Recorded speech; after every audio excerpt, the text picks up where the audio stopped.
దట్టమైన అడవిలో ఒక అందమైన జామకాయల చెట్టు పక్కన ఒక మెరిసే నది ప్రవహిస్తోంది. ఆ చెట్టు నిండా తీయని వాదా రంగు జామకాయలు ఉన్నాయి. ఇక్కడ కప్పి అనే తెలివైన కోతి నివసించేది. అది తన జామకాయలతో నిండిన ఇంటి చాలా ప్రేమించేది.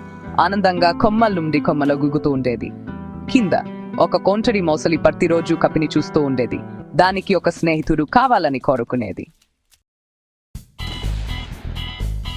కొమ్మ జాహ్నన్ కప్పి నది ఒడ్డు నుండి తన్ను చూస్తున్న మొసలి మకరను గమనించింది. కప్పి కొన్ని జామకాయలను కిందకి విసిరింది. వాడి రుచికి మకర చాలా సంతోషించింది. ఆ రోజు నుండి కప్పి జామకాయలను పంచుకునేది. మకర బెరిసే నది నీతులు తెచ్చేది. వారి స్నేహం వికసించింది. వారు నవ్వుకున్నారు, కళ్ళు పంచుకున్నారు, మరియు అడవిలోని ఇతర జంతువులను ఆశ్చర్యపరుస్తూ మంచి స్నేహితులయ్యారు. వారి బంధం నమ్మకం మరియు దయతో బలపడింది. ఒక సాయంత్రం మకర్ తన భార్య కోసం జామకాయలను ఎంతో ప్రియంగా ఇంటికి తీసుకొచ్చారు. అతను వారిని చెట్టు మీద నుంచి జాగ్రత్తగా తెచ్చి భార్యకు ఇచ్చారు. ఇంటి వాతావరణం ఆనందంగా మారింది. కానీ చిన్న ఆనందం త్వరలోనే మాయమైంది.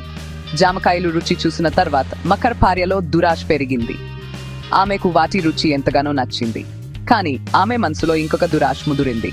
తన భర్తను మోసం చేయాలని ఆమెకు ఆలోచన వచ్చింది. అనారోగ్యంతో ఉన్నట్లు నటిస్తూ మకర్ భార్య తన భర్తను వేధించసాగింది. నన్ను నేను చేయాలంటే కోతి గుండె కావాలని ఆమె పట్టుబట్టింది. ఆమె మాటల్లో దురాశ, కపటతనం స్పష్టంగా కనిపించింది. మకర ఒక్కసారిగా భయపడ్డాడు. కోతి అతని స్నేహితుడు. భార్య మాటలు విని అతని మనసు కలవరపడింది.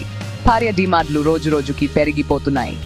ప్రేమతో భార్యను చూసిన మకర్ స్నేహితుడిని మోసం చేయాలా లేదా అనే సందేహంలో పడిపోయాడు. భార్యకు విధేయత చూపాలా లేక స్నేహితుడిని కాపాడాలా అనే తర్జన భర్జనలో చిక్కుకున్నాడు. భార్య విన్నపాలు, ఆమె కన్నీళ్లు, ఆమె నిస్సహాయత మకర మనసును కదిలించాయి. చివరికి భార్య కోరికను తీరుస్తానని ఒప్పుకున్నారు. బరువెక్కిన హృదయంతో మకర్ తన భార్య దుష్ట ప్రణాళికకు అంగీకరించాడు. అతని మనసు బాగ్తో నిండిపోయింది. స్నేహితుడిని మోసం చేయాలన్న ఆలోచన మకరను భయపెట్టింది. అయినా భార్య కోరిక కోసం అతను తన మనసును బలవంతంగా మార్చుకున్నారు.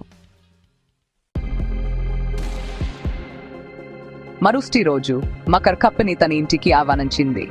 మకర్ చాలా స్నేహపూర్వకంగా కప్పకి తన ఇంటి అందాలు, నదిలోని అందమైన దృశ్యాలు చూపిస్తానని చెప్పింది. కప్పి మొదట కొంత సందేహంగా ఉన్న మకర్ మాటలు నమ్మి వెళ్లాలని నిర్ణయించుకుంది. మకర్ తన భార్య విందుతో అతనికి కచ్చకుతులు చెప్పాలనుకుంటుందని చెప్పింది. నీవు నాకు మంచి స్నేహితుడివి, నా భార్య నిన్ను కలవాలని కోరుకుంటోంది అని మకర్ చెప్పింది. కప్పకి ఇది ఆనందంగా అనిపించింది.